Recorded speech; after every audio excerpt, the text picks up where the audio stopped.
In my prior training shots videos, I told the story of restarting pool play and then the set of shots I used. My goal is to not only regain my lost form, but to improve my shot making fundamentals. Since then, I have found to date 4 additional shot drills that have really helped, and I want to share them with you. I'm making separate videos for each new shot drill to keep them shorter and focused.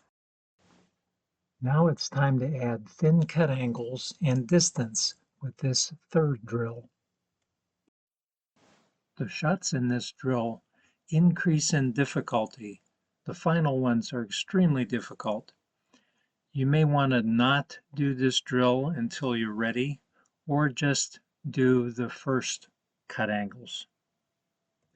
It's shooting a spot shot from a variety of positions in the kitchen, each corresponding to an aim right cut angle. The aim right is a practice tool I developed to help me and you learn to be better players. It helps by letting you set up known shots repeatedly. The idea is by shooting known shots with known aims, we identify shooting flaws in order to then track down the causes and fix them. There are 16 primary cut angles to each side. These angles are based on ball hit fractions, and we're doing 16ths. The aim right also helps with aiming and position play. In this drill, we will use 9 of them. While I or you could set up an aim right on the table and use it to help identify a cue ball position along the angle line. Instead, I'm using one ahead of time to first learn the lines for each angle and then just set up the shots from memory when doing the shot making drill. I had to repeat this angle line learning several times. I'm doing it this way to help train myself to better learn to estimate the angles in game situations. Start at 26 degrees and shoot both cut directions. Here for the video, if I miss, I repeat until I make it just once. I recommend in your practice to repeat until you make it several times. The higher your skill, the more to be gained by spending time focusing on any missed shot. In my first round of shooting these cut angles, I'm going to shoot at moderate speed. I would recommend you do the same or even slower.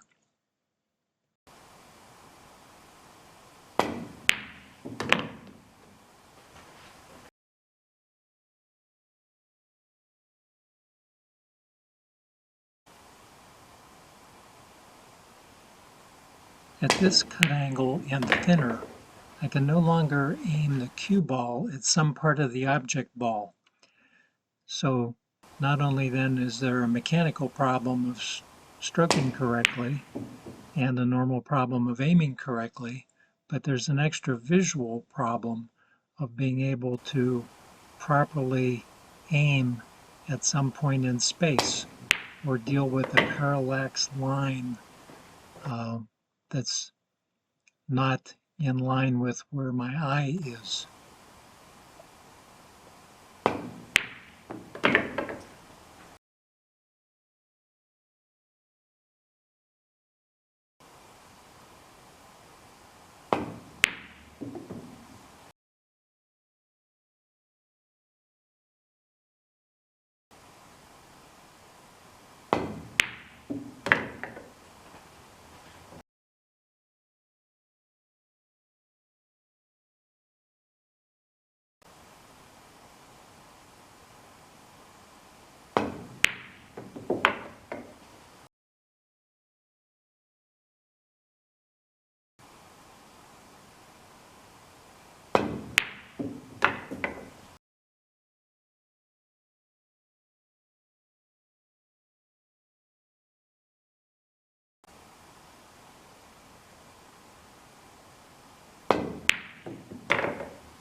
When I miss by a little, it might just be stroke error, but when I miss by a lot, it's likely due to a sighting problem of not properly having my head and eyes positioned so that I can properly see what the shot line is.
Bridging is a bit awkward here, not to mention that the cut angle looks impossible.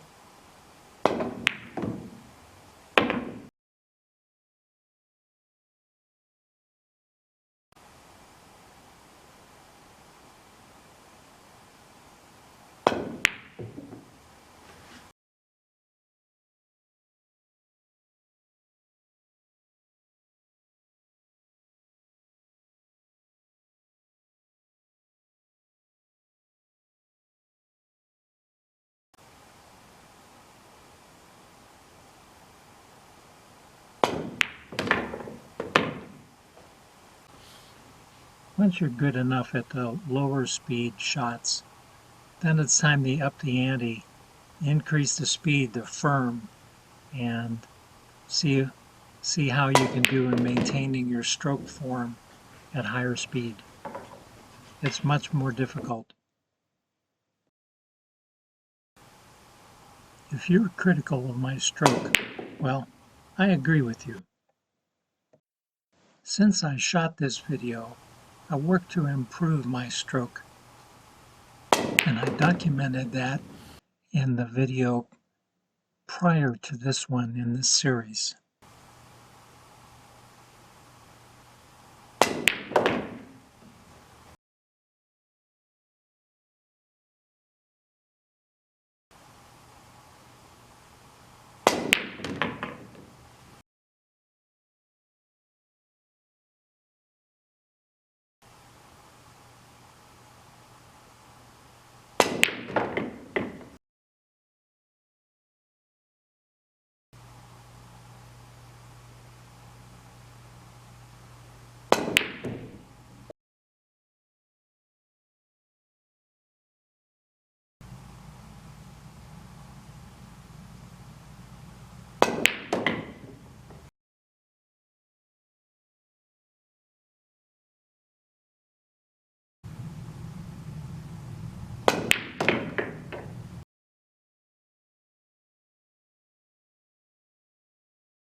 Even though I missed quite a few shots, I found this level of skill to be very good for ordinary game situations.